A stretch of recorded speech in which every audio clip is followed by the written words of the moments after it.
Welcome to the part 6 of Indian Geography MCQs. And the first question is, which of the following ports in India is known for handling the highest volume of cargo? A. Paradip port, B. Deen Dayal port जिसको पहले Kandla port भी बोलते थे, C. Mumbai port, D. Visakhapatnam port. And the correct answer is A. Paradip port. According to the report released in April 2024, Paradip port सबसे ज़्यादा cargo handle करने वाला port बन गया है फॉर द ईयर 2023-24. इससे पहले सबसे ज़्यादा कार्गो हैंडल करने वाला पोर्ट कांडला पोर्ट था. Which Indian port is ideally situated close to an international maritime route and has aircraft and ships connecting it to the Indian mainland? इनमें से कौन सा पोर्ट इंटरनेशनल मैरीटाइम रूट के पास situated है और वो इंडिया के मेनलैंड से एयरक्राफ्ट और शिप द्वारा कनेक्टेड है? A. Visakhapatnam port, B. Shyama Prasad Mukherjee port, C. Paradip port, D. Port Blair. And the correct answer is D. Port Blair, जो कि अंडमान एंड निकोबार में सिचुएटेड है. Next question, consider the following statements. First, Kandla Port, also known as Sardar Patel Port, is an tidal port. Kandla port जिसको Sardar Patel port के नाम से भी जाना जाता है वो एक टाइडल पोर्ट है. Second statement, Mormugao port is for the premier iron ore export. Mormugao port से मेनली आयरन ओर एक्सपोर्ट होता है. Third, Chennai is one of the oldest artificial ports of the country. Chennai India के सबसे पुराने आर्टिफिशियल पोर्ट्स में से एक है. Fourth statement, Paradip port specialised in the export of mica in the country. Paradip port से मेनली माइका एक्सपोर्ट होता है. How many of the statements given above are correct? And the correct answer is B, only 2 and 3.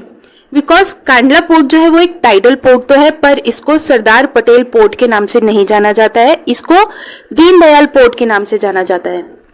और Paradip port से mica export नहीं होता है, यहां से आयरन ओर एक्सपोर्ट होता है. Next question, which of the following statements is correct about Sela tunnel? A. Sela tunnel is the longest tunnel of the world. Sela tunnel जो है वो वर्ल्ड की सबसे लंबी टनल है. B. Sela tunnel is located on the China border in Ladakh. Sela tunnel Ladakh में China border पे situated है. C. It is build by national highway authority of India. इसका construction national highway authority of India ने किया है. D. The project provide all weather connectivity to the Tawang region. इस project से Tawang region में all weather connectivity establish हुई है. And the correct answer is D. The project provide all weather connectivity to the Tawang region. Laerdal tunnel जो Norway में है वो world की लॉन्गेस्ट टनल है. सेला टनल वर्ल्ड की लॉन्गेस्ट बायलेन टनल है और ये लद्दाख में चाइना बॉर्डर पे सिचुएटेड नहीं है. ये गुवाहाटी असम और तवांग अरुणाचल प्रदेश के बीच में सिचुएटेड है और इसका construction border road organisation BRO ने किया है. Okay. Next question, Kiru hydroelectric project was currently in news. This hydroelectric project is located on which river? Kiru hydroelectric project कौन सी नदी पर स्थित है? A. Jhelum, B. Chenab, C. Beas, D. Sutlej. And the correct answer is B. Chenab और ये जम्मू और कश्मीर की किश्तवाड़ डिस्ट्रिक्ट में सिचुएटेड है.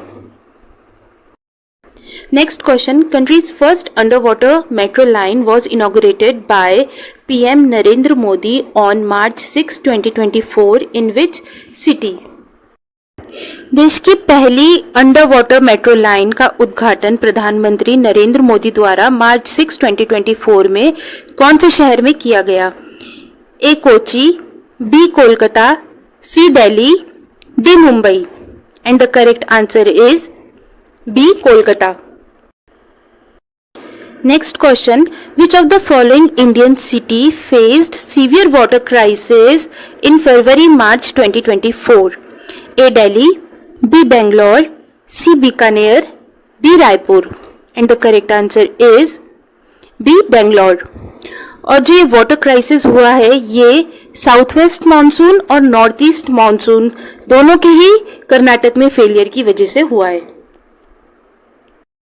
Next question, match list 1 with list 2। So यहाँ पे दो लिस्ट गिवन है, लिस्ट 1 एंड लिस्ट 2, इनको आपस में मैच करना है। First is iron ore mines, तो इनमें से आयरन ओर माइंस गोवा और नोआमुंदी जो कि सिंहभूम झारखंड में सिचुएटेड है वहां मिलती है। कॉपर माइंस बालाघाट जो कि मध्य प्रदेश में है वहां पर सिचुएटेड है। बॉक्साइट माइन इनमें से अमरकंटक प्लेट्यू में मिलती हैं। और माइका माइंस नल्लौर आंध्र प्रदेश में मिलती हैं। So the correct answer will be option C. Next question. Consider the following statements about peninsular plateau. Which of the statements given above is or are correct? यहाँ पे दो statements given है peninsular plateau के बारे में, हमको बताना है इनमें से कौन से statements correct हैं. So the first statement is rising from the height of 150 meter above the river plains up to an elevation of 600 to 900 meter is the irregular triangle known as the peninsular plateau.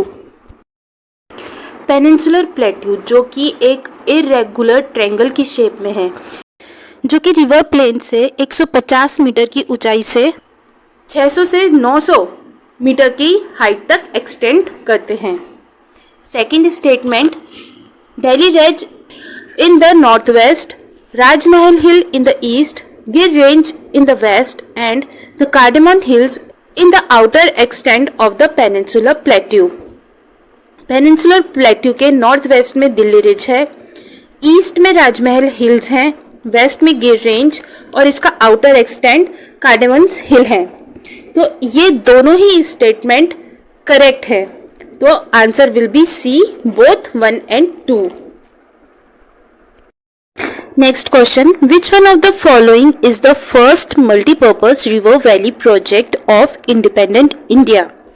इनमें से स्वतंत्र भारत की पहली बहुउद्देशीय नदी घाटी परियोजना कौन सी है? A, Bhakra Nangal project, B, Damodar valley project, C, Hirakud multipurpose project या D, none of the above. And the correct answer is B, Damodar river valley project जो कि 1948 में स्टार्ट हुआ था। Next question, which one of the following is an artificial lake? इनमें से कौन सी झील आर्टिफिशियल यानी कि मैन मेड है? A, Kodaikanal Tamil Nadu, B, Kolleru Andhra Pradesh, C, Nainital Uttarakhand, D, Renuka Himachal Pradesh. And the correct answer is A, Kodaikanal Tamil Nadu. Next question, at one of the places in India, if you stand on the seashore and watch the sea, you will find that sea water recedes from the shoreline a few kilometers and come back to the shore twice a day, and you can actually walk on the sea floor when the water recedes. This unique phenomena is seen at Bharat में एक ऐसी जगह जहां पर समुद्र तट से दिन में 2 बार पानी कुछ किलोमीटर पीछे चला जाता है और आप सी फ्लोर पे एक्चुअली वॉक कर सकते हो। तो ये जगह कौन सी है? A, Bhavnagar, B, Bheemunipatnam, C, Chandipur, D, Nagapattinam. And the correct answer is C, Chandipur जो कि उड़ीसा में सिचुएटेड है। Which of the following national parks is unique in being a swamp with floating vegetation that supports a rich biodiversity? इनमें से किस national park में दलदली भूमि पर फ्लोटिंग वेजिटेशन मिलती है और यहाँ पर जैव विविधता भी काफी अधिक है? A, Bhitarkanika national park, B, Keibul Lamjao national park, C, Keoladeo Ghana national park, Sultanpur national park. And the correct answer is Keibul Lamjao national park जो कि मणिपुर में है। ये वर्ल्ड का एकमात्र फ्लोटिंग नेशनल पार्क है और ये लोकटक झील पर सिचुएटेड है। Next question, which one of the following national parks has a climate that varies from tropical to sub tropical temperate and arctic. इनमें से किस नेशनल पार्क में ट्रॉपिकल से सब ट्रॉपिकल और टेम्परेट से आर्कटिक सभी प्रकार की क्लाइमेटिक कंडीशन मिलती है? A Kanchenjunga national park, B Nanda Devi national park, C Neora valley national park, D Namdapha national park. And the correct answer is A Kanchenjunga national park, जो कि सिक्किम में सिचुएटेड है। Next question, the longest natural beach of India Marina beach is located in which of the following coastal plains of India? Bharat का सबसे लंबा natural बीच मरीना बीच इनमें से कौन से कोस्टल प्लेन में सिचुएटेड है? A Utkal coast, B Andhra coast, C Coromandel coast, D Konkan coast. Marina beach Tamil Nadu में है, सो करेक्ट आंसर क्या होगा? C Coromandel coast.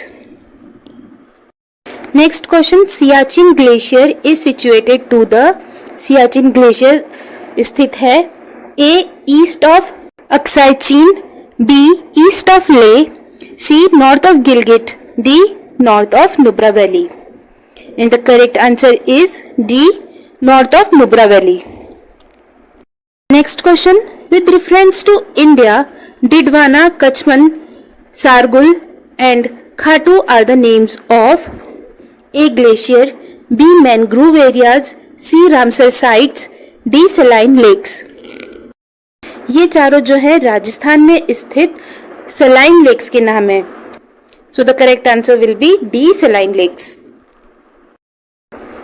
Next question, consider the following rivers Brahmani, Nagavali, Subarnarekha, Vamsadhara. Which of the above rises from the eastern घाट? हमको बताना है इनमें से कौन सी नदियों का उद्गम ईस्टर्न घाट्स में से होता है। And the correct answer is B 2 and 4, क्योंकि ब्राह्मणी नदी का उद्गम उड़ीसा में शंख और साउथ कोयल नदियों के मिलने से होता है और सुवर्णरेखा का उद्गम झारखंड से होता है।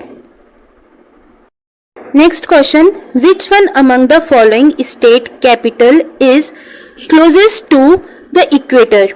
इनमें से कौन सी स्टेट कैपिटल इक्वेटर के सबसे नजदीक है? ए हैदराबाद, बी भुवनेश्वर, सी पणजी, डी मुंबई। इसको मैप की हेल्प से देखते हैं। सो यहाँ हम क्लियरली देख सकते हैं पणजी, जो कि गोवा की कैपिटल है, वो इन सभी में से सबसे ज्यादा साउथ में सिचुएटेड है, तो यही इक्वेटर के भी सबसे ज्यादा पास में होगी। तो correct answer is C Panaji. Next question, consider the following statements about Lakshadweep islands.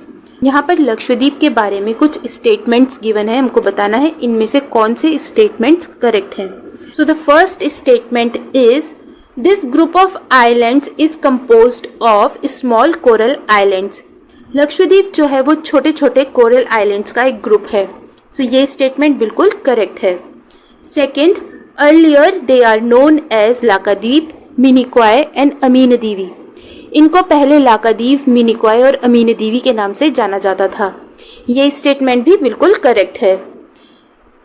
Third, island group lying close to the Coromandel coast of Tamil Nadu. ये स्टेटमेंट गलत है। लक्षद्वीप आइलैंड्स अरेबियन सी में सिचुएटेड है, सो ये कोरोमंडल कोस्ट ऑफ तमिलनाडु के पास नहीं बल्कि केरल के मालाबार कोस्ट के पास सिचुएटेड है। So the correct answer is B only 1 and 2. So that's all for this video. Please like, share and subscribe. Thank you for watching.